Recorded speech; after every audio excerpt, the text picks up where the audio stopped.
Rec League Podcast. Tell your friends, tell your neighbors, tell your family, tell your haters. Available on Anchor, Spotify, Google Podcasts, Apple Podcasts, Radio Public, Podchaser, Good Pods, Pocket Cast, Breaker, and Stitcher. At Rec League Podcast on Facebook, on YouTube, and on Instagram at Rec League Pod on Twitter. Episode 69 coming soon. Yo, whether you watching this from Facebook, Twitter, click the link in my Instagram or YouTube itself. What up, world?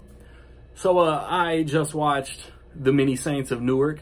It is a prequel movie to the Sopranos TV series that was on HBO. It stars Michael Gandolfini, Alessandro Nivola, John Bernthal, Corey Stoll, Vera Farmiga, John Magaro, Ray Liotta, Leslie Odom Jr., and Billy Magnuson. I'm forgetting, I'm spacing, like this is a huge cast. And it is directed by Alan Taylor, who, in his defense, directed a lot of episodes of The Sopranos and a lot of episodes of Game of Thrones. Theatrically, I said his episodes first because theatrically, he directed Thor: The Dark World and he directed Terminator Genesis. This, as I said, this is a prequel to the Sopranos TV show. And it's a movie about what influenced Tony Soprano to become the gangster mob boss that he was in the show. It's not particularly a Tony Soprano movie. He's in it and he's in it a lot, but it's not about him. Going in, like, as you can see, this has been on my most anticipated list for the past 2 years. The Sopranos is my favorite series of all time. I love The Sopranos. So I was ready. As soon as I heard, oh, a Sopranos movie, let's go. David Chase, the creator, said that we'll never get a sequel series, a sequel movie, a sequel anything, because he's not going to answer the end. It's ambiguous. It's up to the viewer to decide for themselves. So I'm down for as much prequel, Sopranos prequel content as we can get. And I think, like, I enjoyed this movie. It didn't blow me away. It wasn't like one of the best movies. It probably won't be on my end of the year favorite list. But I enjoyed this movie. And I think if people are going to bash it, I think they're going to bash it because Tony Soprano isn't front and center, the focus of this movie. During the show, especially scenes between Tony and Christopher, we always hear about the legend, how badass, how much of a hard-ass, in-control Dickie Moltisanti was. And that's Christopher's dad. This movie focuses on Christopher's dad. And, like, the parallels to me are crazy.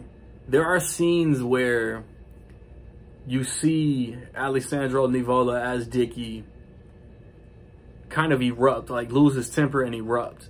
And it's like, okay, maybe like Tony thinks like that's how a boss should act, because that's how Tony was in the show. He would say something, somebody would question him, he would lose his shit. And that happens once or twice in this movie. But then Tony, like played by James Gandolfini's son, plays his character. Like, that's crazy. I love that. That's one of the coolest things to me in movie history. I know it's happened before. Cool. But it ain't happening regarding my favorite TV show of all time before. And Michael Gandolfini as Tony. Well, look, the Tony Soprano character, toward the beginning, you see he's like doing stuff like for that era, like what AJ was doing in the show. What Tony's son in the show was doing. Tony was kind of on the same knucklehead shit as a kid.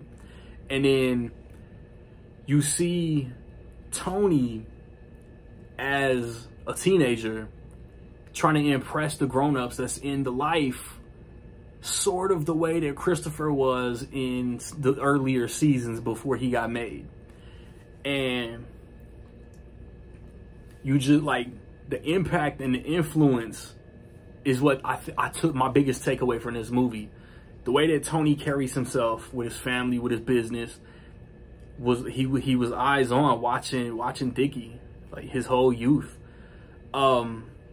And it's like, it's crazy. Like, Alessandro Nivola done came a long way. Like, he was Nicolas Cage's brother in Face Off. He was in Jurassic Park 3. And now he's like the main focus of a Sopranos prequel movie. Like, that's dope. And like, and he's very good in this movie. But the performances that stood out to me, Vera Farmiga as Livia Soprano. Perfect casting. Some of the best casting of the year.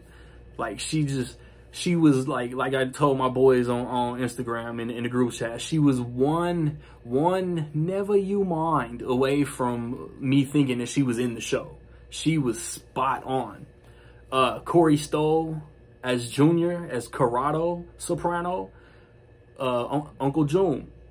He was perfect casting. Like, Corey Stoll is always like that dude. Like, he's always good in everything he's in.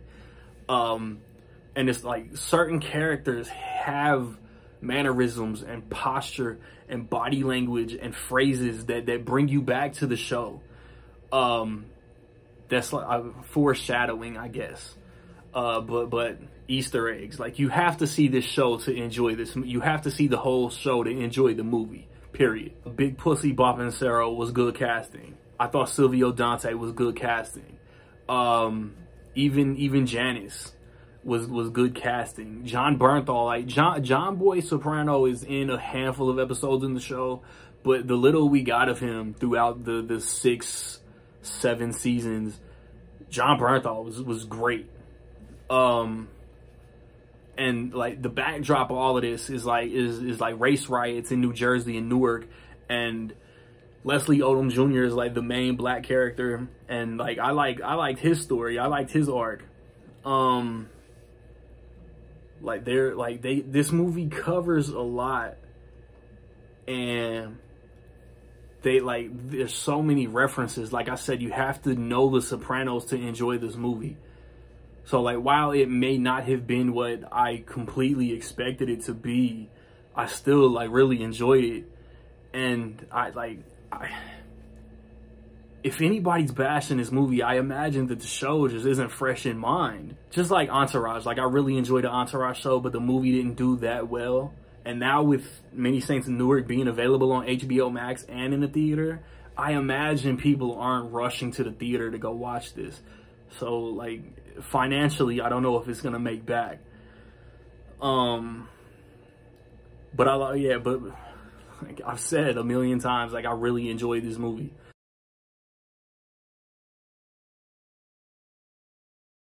So with all that being said, man, in my opinion, I will say that the Many Saints of Newark is dope. Have you seen the Many Saints of Newark, man? What you think about it? Positive, negative, somewhere in between? Let me know.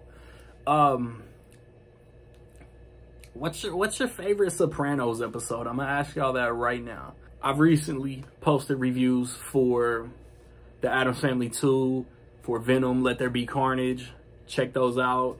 Next week, I want to watch No Time to Die. The week after that, I want to watch Halloween Kills, and I want to watch The Last Duel. Be on the lookout for all of that. Movie Collector Q&A coming in the next couple days on the podcast. Very fun conversation. You get inside the mind of how people purchase their movies and how they arrange their movies. What, like, if they blind buy. Like, I have like a dozen questions, but I'm asking like 2 or 3 or 4. Look out for all of that, man. Like, subscribe, comment. Find me where you find me, man. Don't know where to find me. Watch these credits. Peace.